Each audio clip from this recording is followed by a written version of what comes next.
सबसे बड़ी बात यह है कि राम मंदिर 1000 ईयर्स तक ऐसे ही कायम रहे, ऐसी कंस्ट्रक्शन की गई है।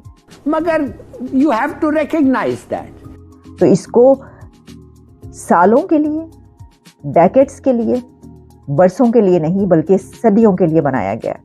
इसकी कंस्ट्रक्शन ऐसे की गई है जिसमें साइंस का इस्तेमाल किया गया है। राम जी का जो टेंपल है 240 मिलियन डॉलर। वो पूछते हैं कि 4 बिलियन डॉलर जो है डेट जो प्लान है आपका, वो किधर है भाई 4 बिलियन डॉलर? भारत के वजीर आजम जो सोचते हैं वो कर दिखाते हैं।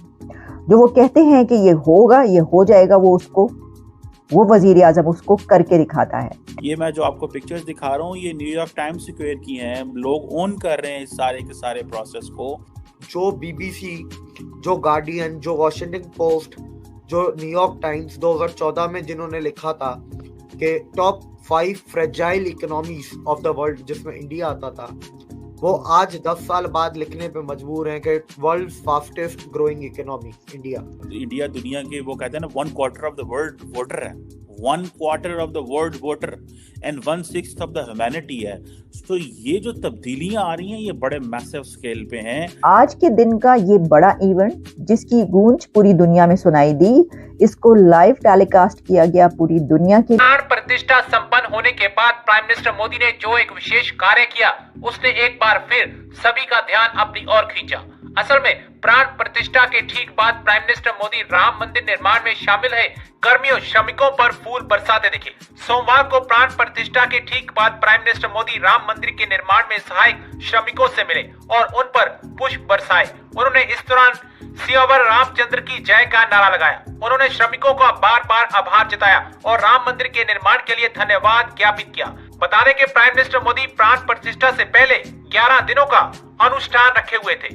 वह सोमवार को जब कार्यक्रम के मंच पर पहुंचे तो वहां उन्होंने 11 दिन का विशेष अनुष्ठान व्रत खोला। रामलला की प्राण प्रतिष्ठा समारोह के दौरान गर्भगृह में प्राइम मिनिस्टर मोदी ने रामलला की पूजा अर्चना की और इसके बाद मूर्ति का अनुष्ठान पूरा किया गया।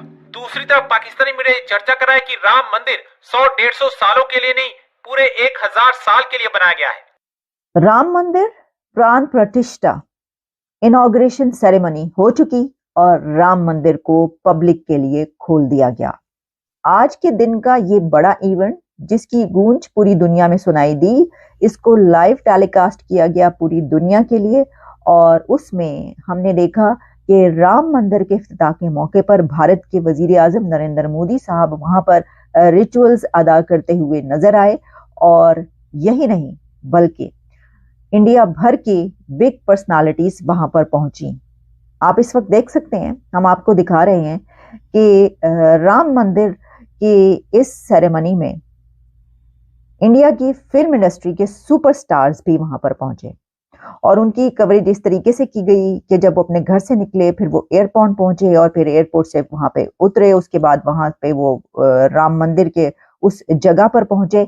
ये सब मुसलसल चलता रहा। ये एक बहुत बड़ी सेरेमनी थी, एक ऐसा इवेंट था जिसको तारीखी लम्हा कहा गया कि इंडिया को इस लम्हे का, इस मोमेंट का सिर्फ सालों से या डेकेड से इंतजार नहीं था, बल्कि इसका इंतजार वो सदियों से कर रहे थे। सेंचुरीज से इस लम्हे का इंतजार था जो लम्हा अब आ गया।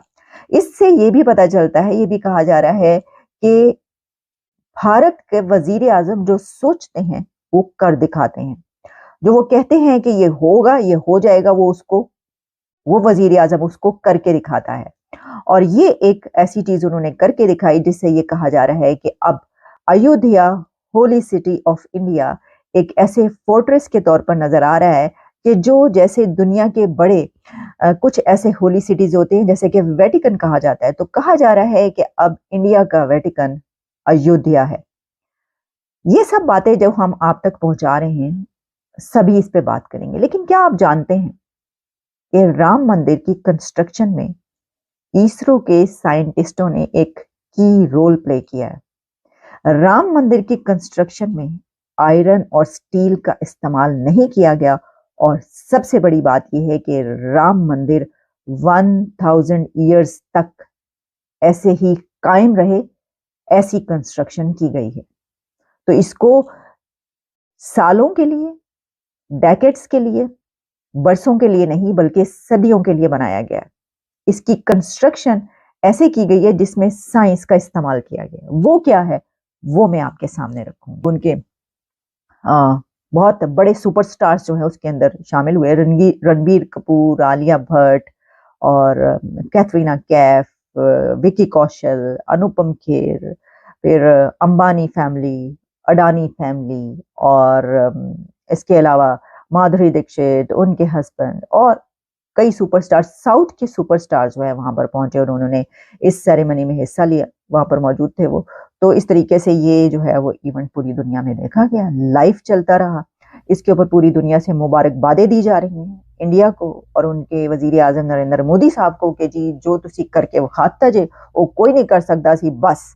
तो इसका यकीनी तौर पर बेनिफिट जो है वो इलेक्शन है आगे उनको यकीनी तौर पर मिलेगा। देखें सिर्फ यही नहीं कि ये, बल्कि मैं देख रही थी कि एक वो तमिलनाडु पहुंचे या शायद अयोध्या जब वो पहुंचे हैं तो जिस तरीके से सड़क के दोनों तरफ खड़े होकर लोगों ने उनके ऊपर फूलों की बारिश की है, फूल निछावर किए हैं और उनका इस्तकबाल किया है, तो वो तो अपनी मिसाल आप एक ऐसी चीज नजर आई है। और वो मोदी साहब सिर्फ बस यूं करके जा रहे हैं, खड़े हैं और कुछ भी, और इंतहाई वो डाउन टू अर्थ हम्बल तरीके से, और लोग उनके ऊपर अपनी जानें निछावर कर रहे हैं। उन्होंने करके ऐसे दिखा दिए काम, तो जो उन्होंने करके वखाता जो जिन्हें जो उखाड़ना है उखाड़ ले, कुछ नहीं, कुछ कर ही नहीं सकते आप। और आप ये देखिए कि ये वो स्टेप है जिसके ऊपर पूरी दुनिया से उनको मुबारकबादें दी जा रही हैं। लीडर्स जो मुबारकबादें दे रहे हैं, प्राइम जो न्यूजीलैंड के मिनिस्टर हैं वो क्या कह रहे हैं, बल्कि उन्होंने तो जय श्री राम का नारा तक लगा दिया। David Seymour, I'm the leader of the ACT Party in New Zealand. I'm also the Minister for Regulation in the New Zealand government and the Member of Parliament for Epsom. I'm very pleased to be here today. Jai Shri Ram to the entire party. जो BBC, जो guardian, जो Washington post, जो New York times 2014 में जिन्होंने लिखा था कि top 5 fragile economies of the world जिसमें इंडिया आता था, वो आज 10 साल बाद लिखने पे मजबूर हैं कि world fastest growing economy India. बिल्कुल बिल्कुल। And the most stable. एक चीज नहीं होती, अभी मैंने आपको देखे डिप्लोमेटिकली, अब जैसे सुषमा स्वराज थी पहले 5 साल में, तो उन्होंने क्या किया कि सुषमा स्वराज के अंदर एस जयशंकर थे, एमजे अकबर थे। एमजे अकबर को बोला कि तुम ओआईसी को संभालो और एस जयशंकर संभालेंगे आपके वेस्टर्न वर्ल्ड को। और आज आप रिजल्ट देखें उस मेहनत का, जो मेहनत एस जयशंकर ने एज फॉरेन सेक्रेटरी करी थी, एमजे अकबर ने एज डेप्यूटी करी, सुषमा स्वराज ने एज फॉरेन मिनिस्टर जो मेहनत करी थी पहले 5 साल में, उसका फल आज इंडिया